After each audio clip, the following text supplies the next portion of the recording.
Olá pessoal, tudo bem com vocês? Aqui quem tá falando é Mirielle Ribeiro e eu estou atrasada na postagem desse vídeo e do outro que já era para ter saído também, das questões da 41 a 50. Eu sei disso. Realmente eu tive aí um probleminha aí com o meu notebook e para fazer os vídeos ficou complicado, né? Porque eu preciso montar os slides no notebook e eu tava aí com probleminha com ele, tá bom? Mas o que que acontece? Antes mesmo dessa prova aí, que já vai ser no domingo, eu vou tentar estar soltando o outro vídeo, né? Que é o último de resolução do ano de 2018. E eu trazer algum videozinho aí de dicas aí pra prova, né? Algumas recomendações, uma boa sorte para vocês. Pra gente continuar aí e no domingo poder fazer a nossa prova bem tranquilo, tá bom? Vamos começar? Questão 31. Uma empresa vendeu 10.500, só recebendo 7.000. Teve como despesa do resultado 12.000, só pagando 2.000. Os resultados pelos regimes de competência e caixa são, respectivamente. Então, primeira coisa para prestar atenção, né? A resposta ela vai estar primeiro o valor do regime de competência e o segundo valor vai ser o regime de caixa, tá bom? Então, primeiro foca nisso. Agora, sabendo disso, o que a gente vai fazer? Vai pegar aqui os dados principais, né, e dar uma grifada. Essas primeiras frases aqui, até o ponto, do começo até o ponto, é a parte assim principal da questão, tá? É onde você vai tirar a sua resposta. Que mais? Você tem que saber aqui o que é o regime de competência e o que é o regime de caixa, tá bom? Você bem sabe, né, que o básico da contabilidade é estar sabendo o que é esse regime de competência e de caixa. Regime de competência, ele vai ser aquele lançamento que eu faço para reconhecer as receitas ou despesas no momento efetivo do acontecimento, ou seja, na entrada ou na saída efetiva dos recursos, tudo bem? A real entrada e saída de recursos, tá bom? E o regime de competência, você vai registrar o fato contábil independente do recebimento, né, do dinheiro ou do pagamento. O fato contábil ele vai ser registrado independente do recebimento ou do pagamento, beleza? Diferente do regime de competência, que eu só reconheço quando realmente saiu do cofre, né, da empresa, tudo bem? Então, o que acontece? A priori, ele quer o regime de competência e posteriormente o de caixa. Só que você sabe bem que o mais fácil de fazer é o de caixa, tá bom? Então, quando você for resolver esse tipo de questão, vai primeiro pela parte mais fácil, porque quem sabe você já não consegue matar a questão só pelo mais fácil, beleza? Algumas vezes realmente não dá certo. Você vai encontrar alguns itens repetidos, mas e até mesmo, né, algumas vezes todos os itens com a mesma resposta, mas algumas vezes você consegue aí pelo menos ticar dois, né, dois itens da questão e isso aí já ajuda muito, tá bom? Então, primeiro, se a gente for analisar o de caixa, a gente vai ver aqui que o que? Só entrou 7.000, né? E só se pagou 2.000. Ou seja, o que aconteceu efetivamente? O que entrou e o que saiu efetivamente de recursos da empresa? Primeiro entrou 7.000 e posteriormente saiu 2.000, tá bom? Então, se a gente fizer essa continha aí, eu vou ter 5.000 de lucro. Aí você vai na segunda coluna aí, né, dos itens e procura qual que tem aí 5.000 de lucro. No caso, gente, o que a gente teve uma sorte, né? Porque justamente o mais fácil conseguia matar a questão, tá bom? Você não precisava quebrar muita cabeça tentando entender ali o que era o regime de competência e tal, apesar de aqui nem tá tão complicado, né? Mas enfim, só pelo regime de caixa, você, que é o mais fácil, você conseguiria estar matando essa questão, tá bom? Que aí ficava o gabarito letra B. Mas, obviamente, a gente vai fazer como é que faz o regime de competência. No caso, como a gente bem viu, o regime de competência ele vai ser aquele fato que ocorre independente do pagamento ou do recebimento. Então, aqueles recursos que sobraram, 10.500 que ele vendeu e 12.000 que ele teve de despesa, vai ser aí a parte de competência, né? Porque que 10.500 vai ser aqueles recursos que tanto ele recebeu efetivamente, quanto aqueles recursos que ele vendeu a prazo. E a despesa do resultado vai ser tanto aqueles recursos que ele pagou efetivamente, quanto aqueles também que ele parcelou, por exemplo, né, ficou para ele, o empresário pagar a prazo. Tudo bem? Então eu pego os 10.500 de receitas que a empresa vendeu no geral a prazo e à vista, menos aquelas despesas que ele também pagou à vista ou a prazo. E vai dar aí 1.500 negativo, né, de um prejuízo, digamos assim. E confirma realmente que o gabarito vai ser a letra B, beleza? Então, próxima questão. Os empenhos que sobem à conta de créditos com vigência plurienal que não tenham sido liquidados só serão computados no último ano de vigência do crédito como... Bom, para você estar acertando essa questão, você tinha que ter dado uma lida lá na 4.320, no artigo 36, mais precisamente no parágrafo único desse artigo 36, que traz justamente a mesma frase que está trazendo nessa questão, sem mudar nada, beleza? Então ela está falando o quê? Dos restos a pagar, né?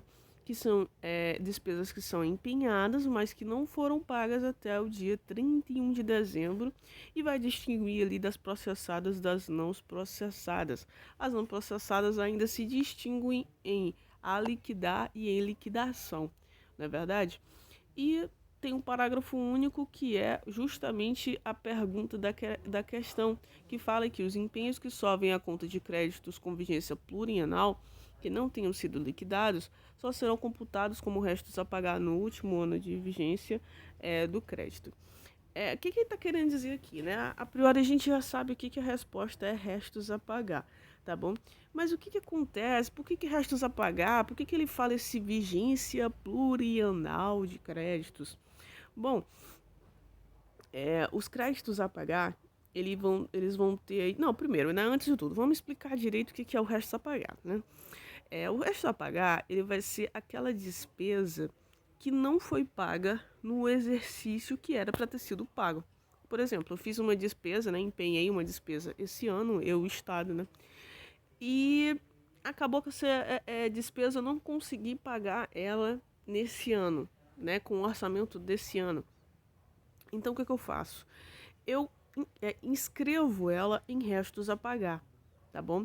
E passo ela para o ano seguinte, beleza? A gente vai ver, né, que ela vai ser até uma despesa de capital, né, flutuante, na verdade. Na verdade, uma despesa flutuante, né, uma dívida flutuante, tá bom? E por conta dela passar para o próximo exercício, dependendo se ela é processada ou não processada, principalmente as não processadas, eu tenho que ver se é cabível realmente eu passar esse tipo de despesa que não foi paga no exercício para um próximo ano. Porque às vezes, por exemplo, eu estou no ano de 2020, eu passo essa despesa para o ano seguinte como restos a pagar. Beleza. Aí chega no ano de 2021, eu não consegui também pagar essa despesa. Então eu passo para o ano de 2022 e assim até completar os seus 5 anos. Mas toda vez, todo ano, eu tenho que analisar se aquela despesa realmente é relevante de existir. Porque senão esses restos a pagar podem até mesmo ser extintos, beleza? dependendo aí da real necessidade ou não, tá bom? As processadas vão ser aquelas que já foram liquidadas e que estão esperando somente aí o pagamento, né? Aí eu não posso estar excluindo, né, esse tipo de despesa do meu balanço, por quê?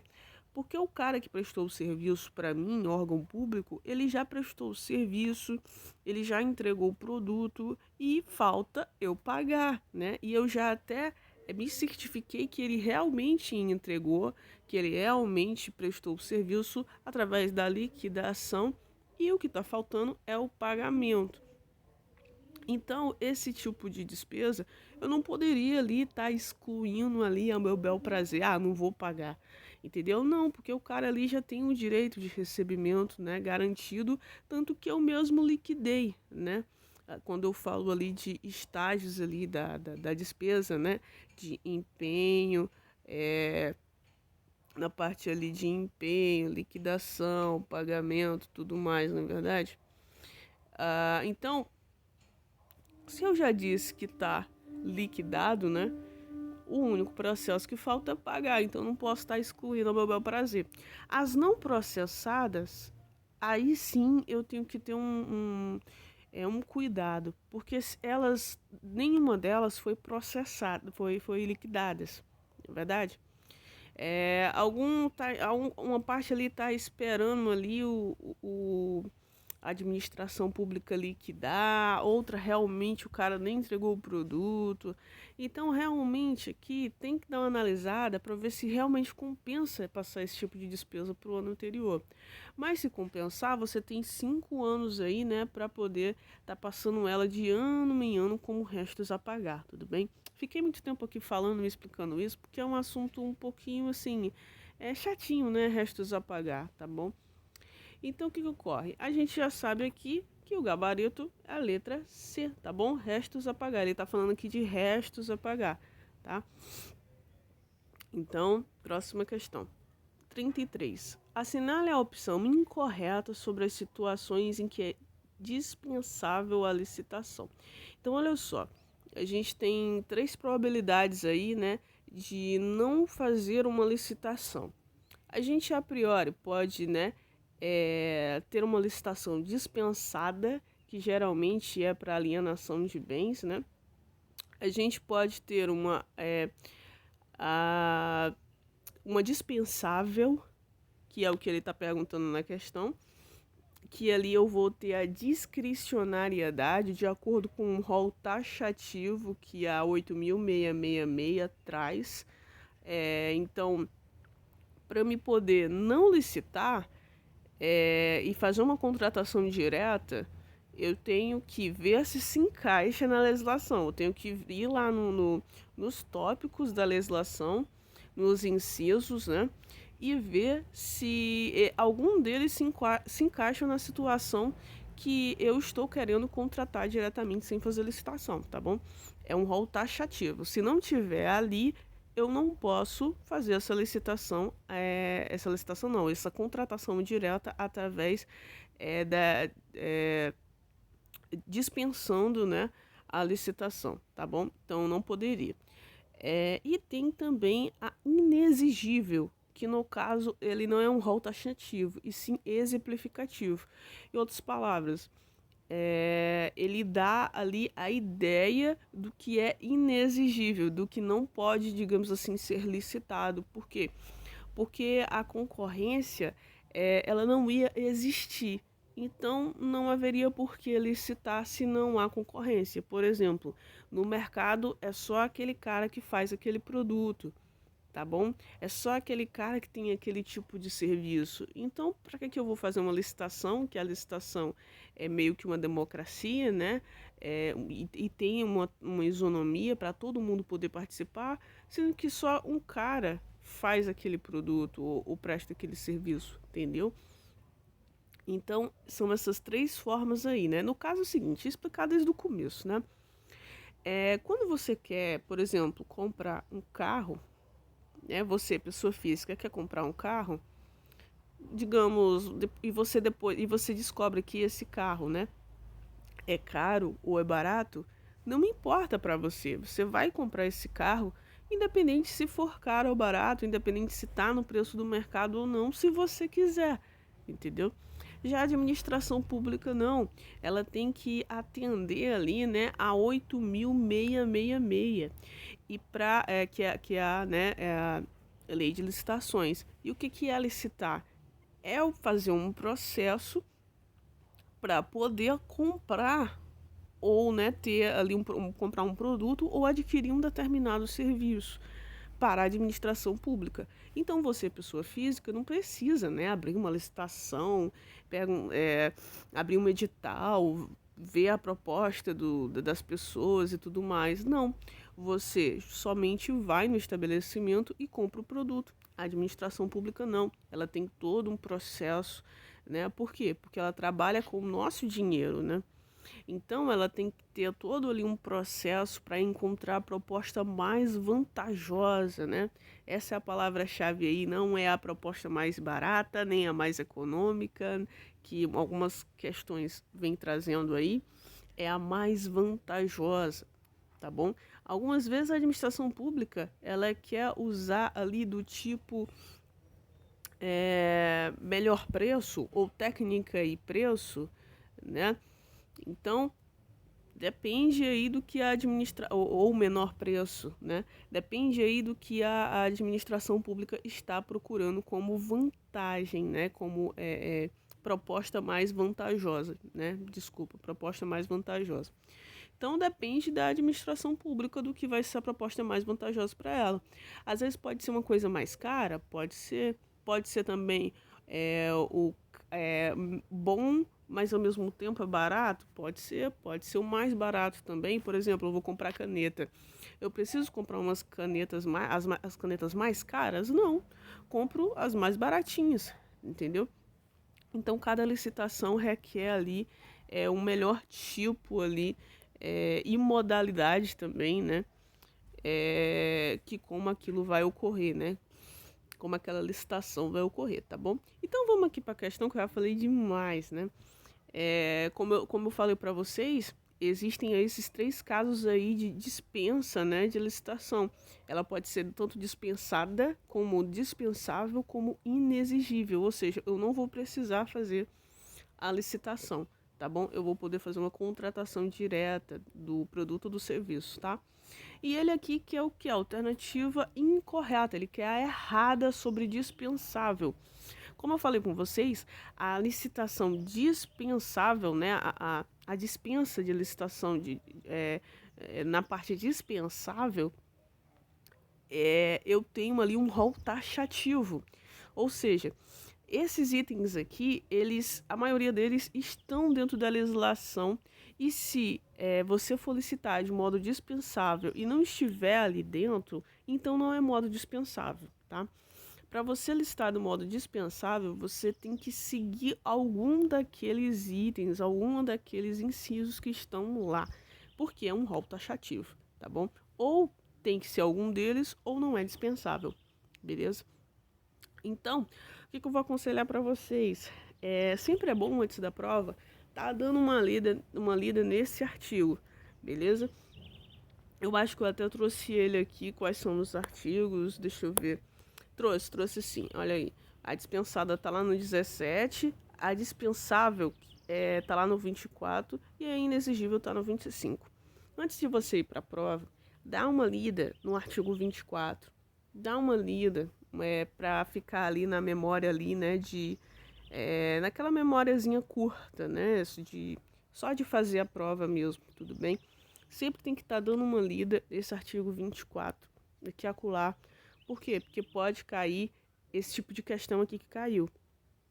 Mas o mais fácil de decorar é o artigo 25, porque são só 3 casos, né? Que é artista, se eu não me engano. Aí o cara que ai, não. É o artista e que mais? E exclusividade, né? Então, quando eu estiver falando tanto da parte de exclusividade, né? Por exemplo, aquele serviço, aquele produto é exclusivo, ou também Pode ser também porque o cara que faz aquele serviço, ele é um profissional de notória especialização, que só tem aquele cara, né, da parte artística também, né, que só, por exemplo, o cara ali contrata uma pessoa para fazer um show na cidade. Só pode ser aquele cara, por exemplo, só pode ser ali o Caetano Veloso. E então, tem outro Caetano Veloso? Não tem, né? Para fazer um show ali pro aniversário da cidade. Não tem outro Caetano Veloso, então tem que ser ali pela inexigível, né? Por quê? Porque ele se enquadra aqui nessa parte de ser exclusivo, ter ali né, um reconhecimento ou pelo público, ou pela mídia, ou pelo público, também tem uma historinha dessa, tá bom? Então, dá uma lida nesses artigos, principalmente no 24, e principalmente também no 25, né? Porque é o mais fácil. O 17 e o 25 são os mais fáceis. Se você souber esses dois, pelo menos na prova do CAP é assim. Se você souber desses dois, do artigo 17 e do 25, o 24 ele vai se sobressair nas questões. Porque você vai saber que não, se não é 25 nem 17, é o 24. Tá bom? Então, olha só, vamos para a questão de novo. Ele quer a errada sobre a dispensável, tá bom? Então, é aquele item que não está no artigo 24, tá bom? Gente, não tem muito o que falar, é uma questão de leitura. Do artigo tanto 17, 24 e 25, beleza? O item aqui correto é o item C, beleza? Para a contratação de profissional de qualquer setor artístico, diretamente ou através de empresário exclusivo, desde consagrado pela crítica especializada ou pela opinião pública, que foi meio que eu falei com vocês aqui, né? Os outros, eles são todos dispensáveis, beleza? Eles são todos do tipo dispensável. Ou seja, eles estão ali naquele rol taxativo ali do artigo 24, beleza? Ele queria que aquele item que não tivesse no rol, que não fosse uma licitação dispensável. E no caso é a letra C, que é inexigível, né? É um tipo ali inexigível, tá bom? E que não tem o que conversar, né? É uma leitura dos artigos. Se você der uma lida, você consegue ver aqui qual é o erro. Não tem muito o que explicar, né? O que pôde ser explicado eu passei para vocês antes de mostrar o gabarito da questão, tá bom? Então, próxima questão. Como são denominadas as remunerações aos capitais de terceiros, tais como juros pagos ou incorridos, comissões bancárias, descontos concedidos e juros de mora pagos? Então, gente, a gente pode, por exemplo, a gente podia pegar aqui as despesas de vendas, né? E, poxa, despesa de venda é uma remuneração de capital de terceiro? É um juro pago ou incorrido? É uma comissão bancária? Eu coloco aqui na comissões bancárias, eu coloco aqui nas despesas de vendas. Juros de mora, eu coloco aqui nas despesas de venda? Não, né? Então essa aqui também não dava, essa aqui não dava para eu colocar, né? Bem como também as despesas administrativas, não tem nada a ver com juros pagos, né? Ou descontos concedidos ou juros de mora, não tem nada a ver com despesas administrativas. Lucro operacional, bom, para ter aqui o lucro operacional, eu tinha que ter aqui a receita bruta, a receita líquida, o CMV, o lucro bruto, é, as despesas e receitas, né, operacionais. Então, para encontrar o lucro operacional. Então, essa conceituação aqui não tem nada a ver com lucro operacional, muito menos com lucro bruto. Porque o lucro bruto eu teria que ter aqui a receita bruta, a receita líquida, menos o CMV e acharia aí o lucro bruto, né? E aqui não está trazendo nada disso. Então, gente, o que sobra? Despesas financeiras, tá bom? E justamente vai ser as despesas financeiras, beleza? É principalmente o valor de encargos e juros que a empresa deve pagar a credores em empréstimos e financiamentos contraídos, que são os juros, comissões bancárias e os descontos condicionais, que são as despesas financeiras. Falou de comissão bancária, juros de mora, remuneração do capital de terceiro, vai ser ali uma despesa financeira, tá bom? Então, gabarito aqui, letra E, não tem muito o que tá falando também dessa questão. 35. Assinale as afirmativas abaixo e marque incorreta, né? A opção incorreta. Vamos lá. Letra A. É vedada a realização de despesa sem prévio empenho. Verdade. É vedada a realização de despesa sem ter um empenho dela, né? Imagine só, no órgão público tem toda uma organização. Vocês bem sabem que tem o estágio ali da despesa e da receita, né? Então ali eu tenho primeiro que ter né, ali uma fixação da despesa, depois eu tenho um empenho, beleza? A liquidação e o pagamento, né? O famoso ali, né? Se eu não me engano ali é o FELP, né? É o FELP. Fixação, liquidação, fixação, empenho, liquidação e pagamento, tá bom? Então esses aí são os estágios da despesa. O primeiro estágio é o empenho, beleza? Assim, na corrente mais assim aceita, o primeiro estágio é o empenho. Algumas outras, o primeiro estágio vai ser o da fixação, mas não é errado, tá bom? Mas o que a gente está querendo dizer é que, no fim das contas, uma das primeiras coisas a eu fazer com a despesa é empenhar, tá bom? Então, realmente é vedado eu, né, contabilizar uma despesa sem empenhá-la, tá bom? Vamos para B. Em casos especiais previstos na legislação específica, será dispensada a emissão de nota de empenho. Sim, é verdade. Isso realmente pode ocorrer. Tudo bem? Essa letra B aqui está corretíssima. C. Será feito por estimativa o empenho da despesa cujo montante não se possa determinar. Então, o empenho é de 3 tipos, né? O ordinário, o global e o por estimativa. O ordinário, o cara conhece, o gestor público ali, ele conhece todo o valor da despesa e ele paga ela sem parcelar, né? Ele paga ela, digamos assim, à vista. É o ordinário, é o tipo de empenho ordinário. O global, ele sabe o montante total, né, daquela despesa e ele consegue ali fazer o parcelamento, né, dessa despesa, beleza? Esse é o global.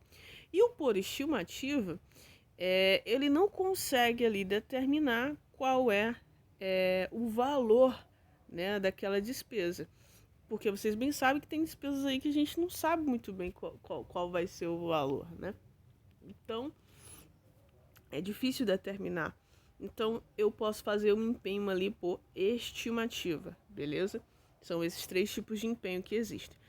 E a letra C, né, por conta disso, está direitinho, está correta também. Letra D. É permitido o empenho global de despesas contratuais e outras sujeitas a parcelamento. Então, foi o que eu falei. O global, eu conheço, né, o valor total da despesa e posso parcelar, tá bom? Letra E. Para cada empenho, será extraído o documento denominado nota de lançamento. Mentira. Por quê? Porque o documento aqui é nota de empenho, beleza? O nome do documento é nota de empenho, tá bom? Bom, uma questão chatinha, né? Porque você, assim, se você trabalha, assim, estagiou já num órgão público, você ia pegar isso aqui e ia, poxa, isso aqui tá meio equivocado, isso não é nota de lançamento. Eu realmente acertei por causa disso, porque quando eu estagiava num órgão público, eu via muito, nota de empenho, nota de empenho. Eu cheguei aqui na questão, nota de lançamento. Eu nunca vi isso. Então, as outras, você podia fazer por eliminação, né? Também, digamos, da A a D é uma coisa assim de estudo realmente, né? Uma coisa que você estudando, você realmente consegue acertar ou não. Já é mais, na minha opinião, uma questão de vivência, né? Uma questão de ter estagiado, ter trabalhado no órgão público, né? Ou então ver aqueles vídeos, que tem muito vídeo da galera realmente que trabalha na área no YouTube, né? Também, que fala muito disso. Mas é uma coisa assim que quem estuda, né, para o CAP, não é coisa que o povo vai procurar nota de empenho. não é uma coisa assim, você vê assim, não, pô, existe, beleza, existe, mas não é uma coisa assim que você tem tanta frequência. Mas você poderia ter acertado essa questão, ticando aí, né, por eliminação as alternativas que você estuda e você realmente sabe que pelo estudo, você sabe que elas não estão incorretas, tá bom? Realmente aí foi a letra E, a alternativa que estava errada e ao mesmo tempo correta, né, porque é o nosso gabarito, tá bom? Analisa a distribuição de frequência abaixo. Aí eu tenho aí uma tabelinha de distribuição de frequência. Tenho ali o XI ali, que são os dados, e tem um FI ali, que é a frequência que esses dados ocorreram. Beleza? Então, o 1 ele ocorreu 7 vezes. O 3 ocorreu 2 vezes e o 5, 4 vezes e assim sucessivamente, beleza? Aí ele pergunta, qual é a classificação da série acima? Aí você fica, que classificação? O que você está querendo dizer? Aí você tinha que ler os itens aqui para saber que ele estava querendo saber qual era a moda, né? E independente disso, né, você consegue ver aqui que ou pode ser bimodal, né, de acordo com os itens aqui, ou não ter moda, que é o tal do amodal, ou ter só uma moda, unimodal, né? Isso pode ocorrer, eram as probabilidades que a questão estava trazendo, beleza? Então, você vai analisar qual a moda nessa distribuição de frequência, beleza? O que você consegue analisar? Que, a priori, né? Vamos entender o que é a moda. A moda é o valor ou a característica que mais se repete. A moda pode apresentar uma curva de frequência multimodal ou ser amodal, não é verdade? Multimodal é quando eu tenho mais de uma moda, né? Quando eu tenho 2 modas, 3, 4, 5, enfim, quantas forem, né? A gente costuma falar bimodal quando é 2 podemos falar trimodal quando for 3 e enfim, assim sucessivamente. Mas depois de 2, geralmente eles costumam chamar de multimodal, tá bom? Ou ser amodal. Amodal é quando não há nenhum valor que se repete com mais frequência. Todos os valores ali se repetem da mesma maneira, beleza? Então ali não quer dizer se repetem, não se repetem, tá bom? Por exemplo, o 1 ele apareceu uma vez, o 3 uma vez, o 5 uma vez, entendeu? Todos apareceram ali uma única vez. Então não teria moda, né? A moda é aquele valor que mais se repete, valor ou característica. Você pode dar uma conceituação de moda também, analisando a vida, né? O que tá na moda, né? O que é roupas que estão na moda, uma tendência, né? É justamente aqueles produtos que as pessoas estão mais comprando. E quando você vai na rua, você vê que, poxa, realmente estão comprando muito. Por exemplo, máscara, digamos assim, né? As máscaras hoje em dia estão na moda, né? Porque todo mundo tá comprando máscara, né? Pela necessidade, tudo bem, mas digamos assim, tá na moda, né? E aí é uma característica que mais se repete. Sei lá, tô no tempo de verão, estampas floridas, estampas coloridas. Poxa, você vê aí todo mundo andando de estampa colorida porque tá no verão, sei lá. É a moda, entendeu? É o que mais se repete, é a característica que mais se repete, tá bom? Então você pode pegar o conceito de moda até mesmo pelo seu dia a dia também, tá? Aí vamos lá. Vamos ver quantas modas tem e se tem moda, né? A gente consegue analisar que o dado 1 e o 9 se repetem 7 vezes. Os dois. E os outros aí se repetem aí mais de uma vez, o 7 só uma vez, tudo bem? Mas eles nem chegam perto do 1 e do 9, que se repetem 7 vezes. Aí você fica, poxa, mas o 1 se repete 7 vezes e o 9 também se repete 7 vezes. Então o que é que eu tenho aqui? Eu tenho duas modas, né? Não só uma, mas duas modas. Então vou procurar aqui pelo bimodal.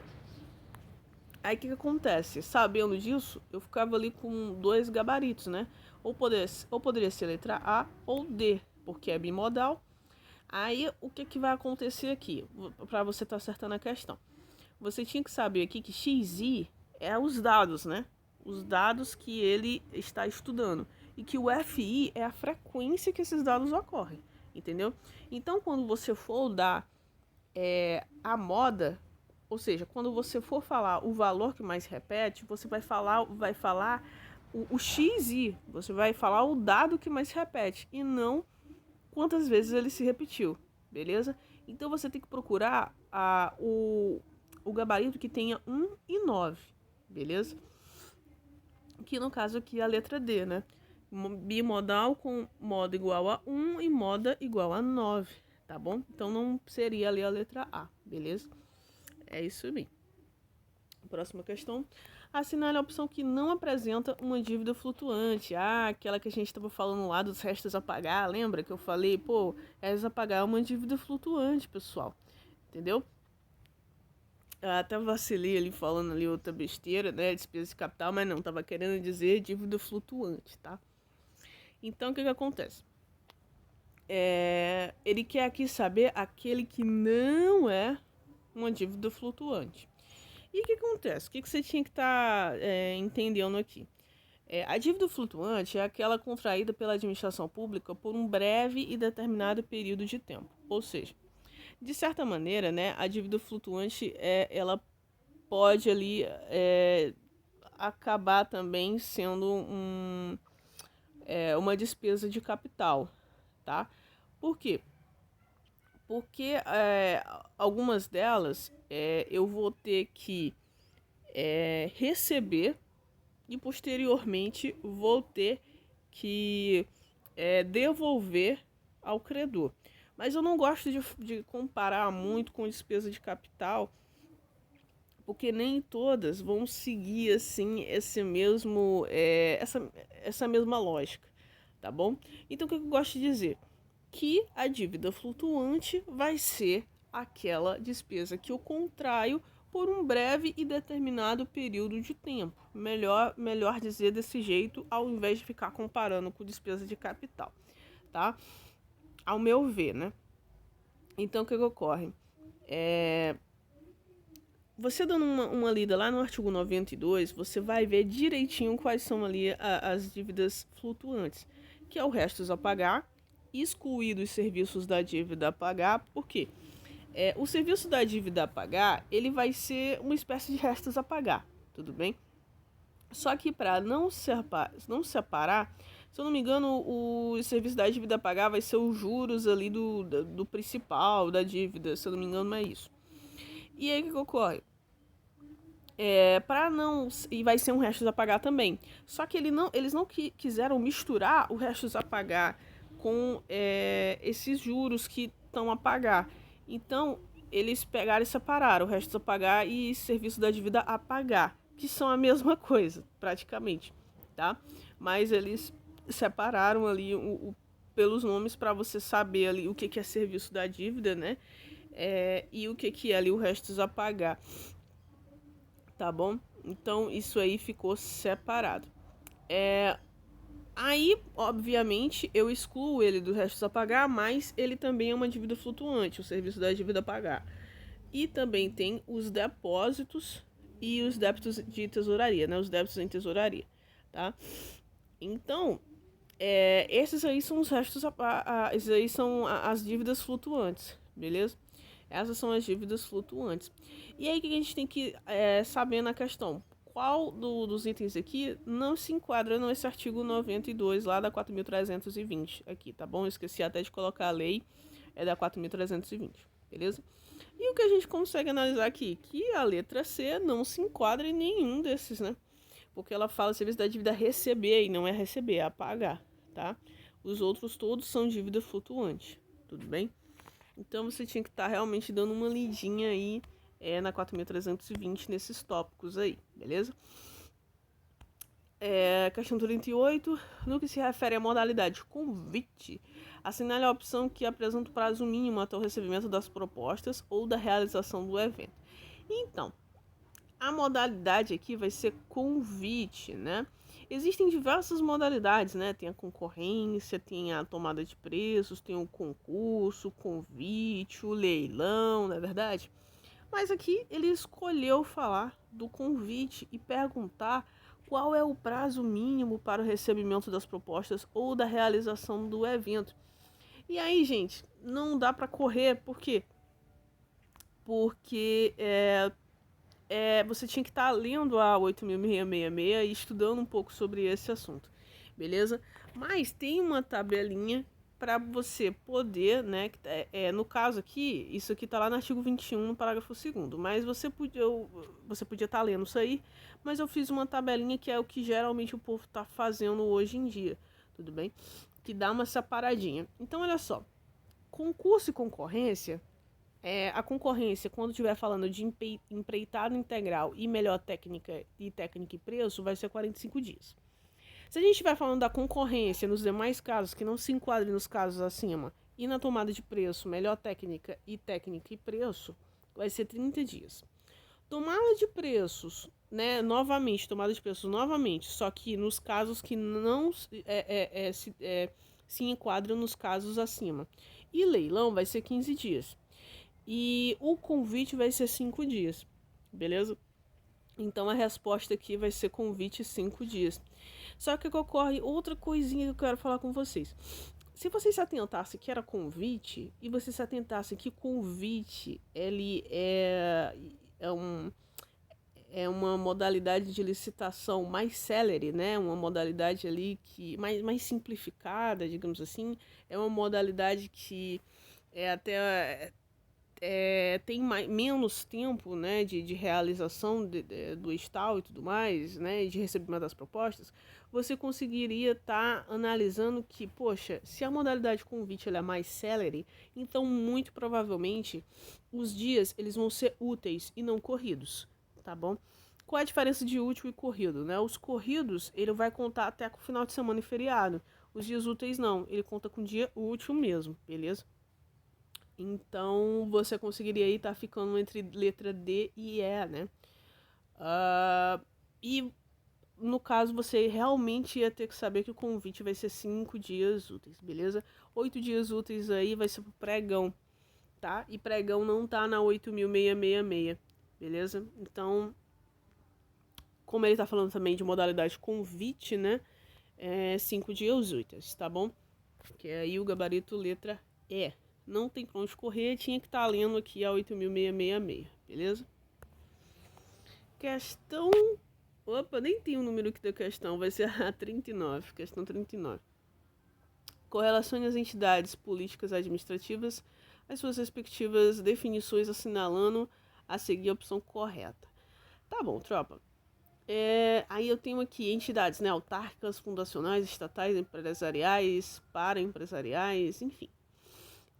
Muitas conceituações, né, de direito administrativo, conceituações essas chatinhas que são de autarquias e fundações públicas, mas você tem que estar sabendo, né? Você tem que dar uma lida aqui para entender um pouco sobre elas, beleza? Principalmente das autarquias e fundações públicas, porque caiu a questão dela no ano passado e era uma questão chatinha, beleza?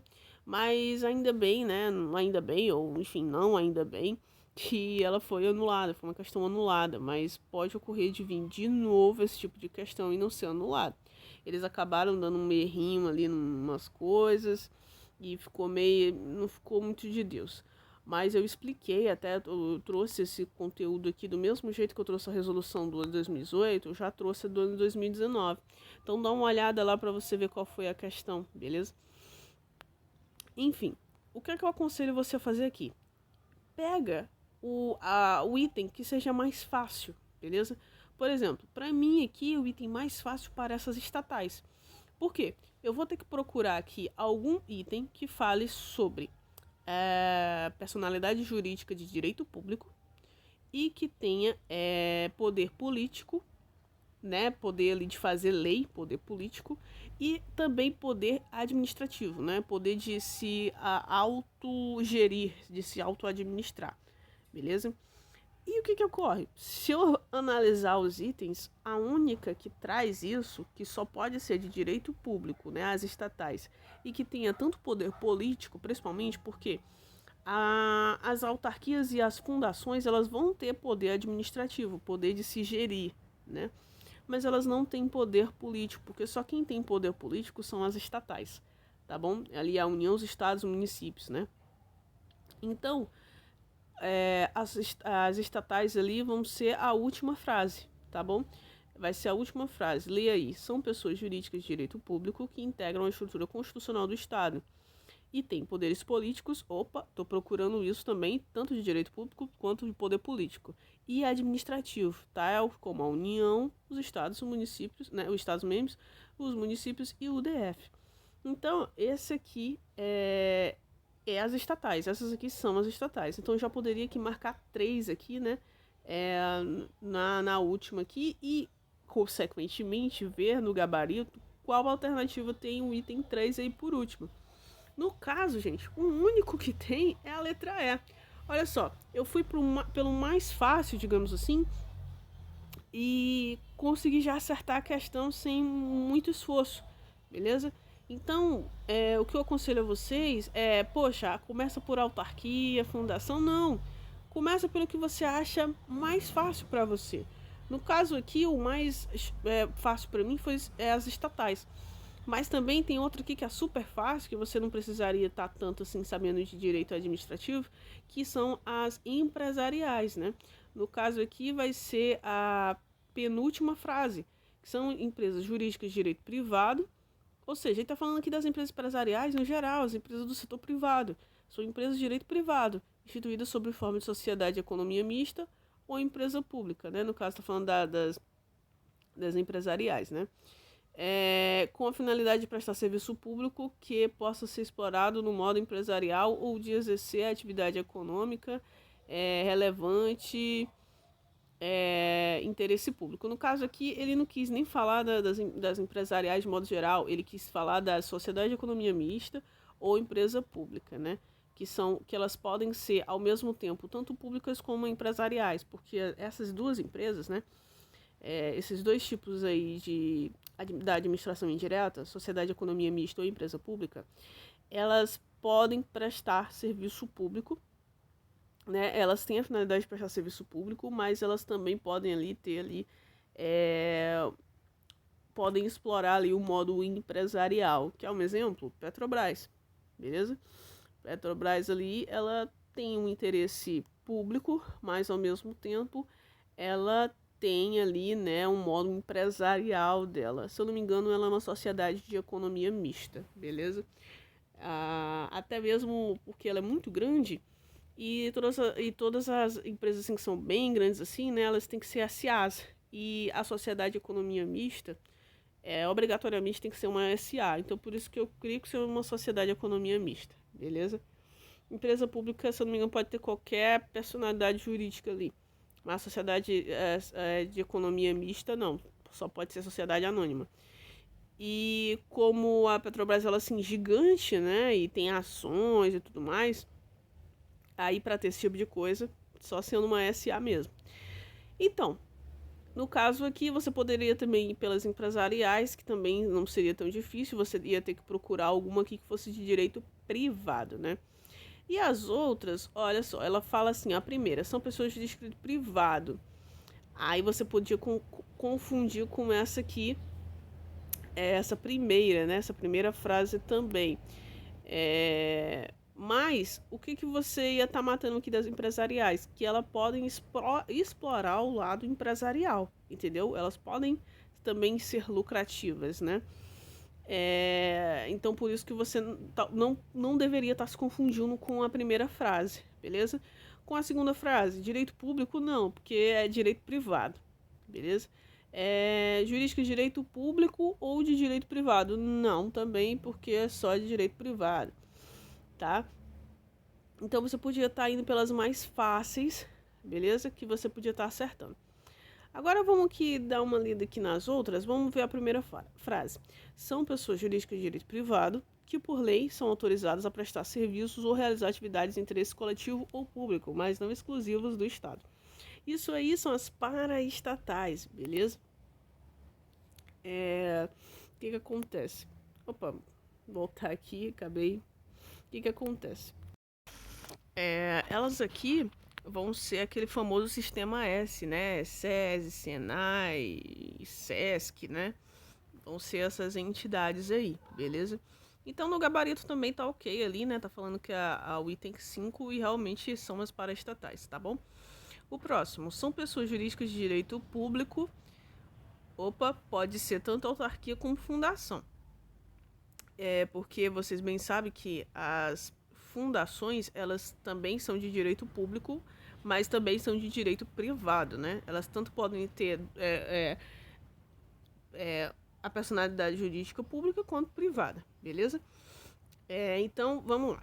Personalidades são pessoas jurídicas de direito público, beleza? De natureza meramente administrativa.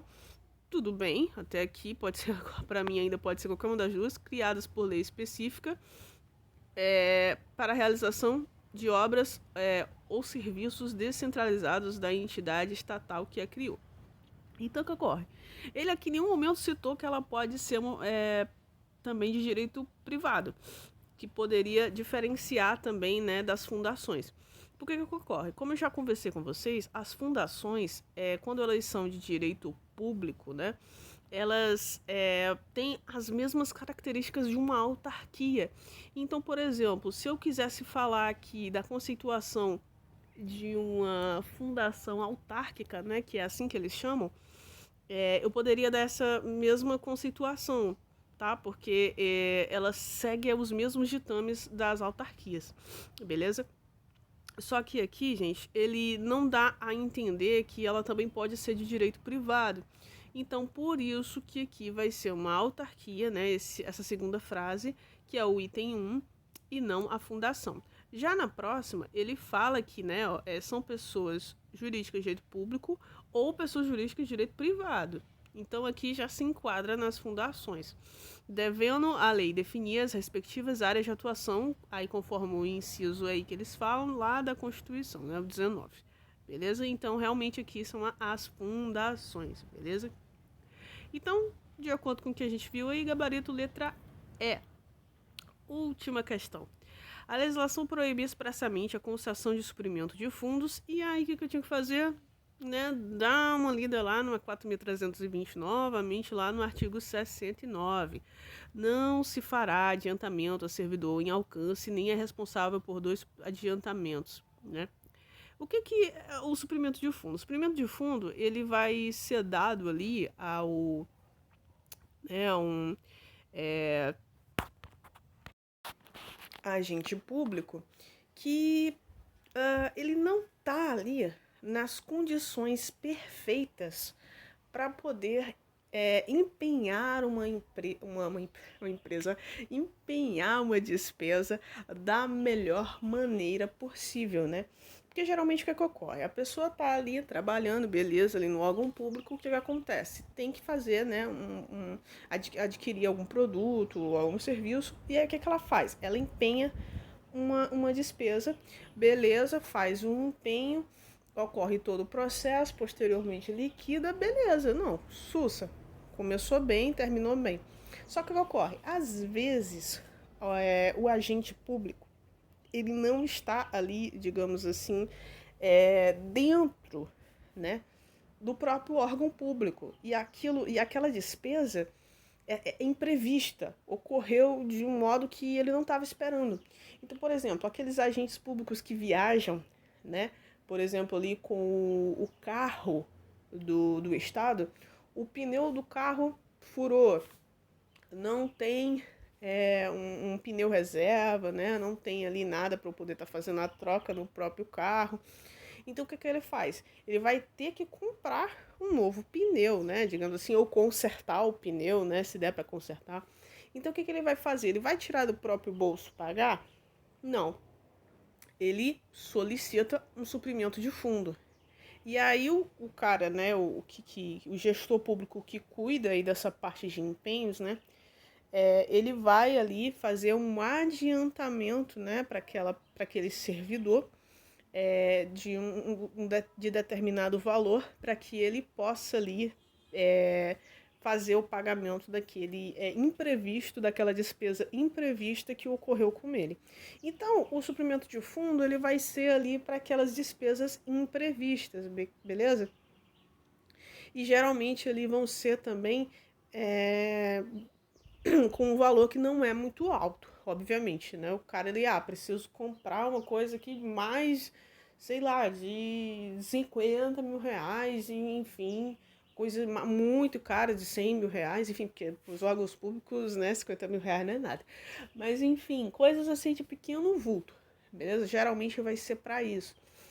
E imprevistas, né? O pneu aqui quebrou, a gente está num canto desconhecido, está necessitando tá necessitando comprar alguma coisa, enfim, vai ser para isso, entendeu? Só que o que ocorre? Tem algumas restrições para esses suprimentos de fundo, para esses adiantamentos que são dados a esses agentes públicos, beleza? Que estão aí numa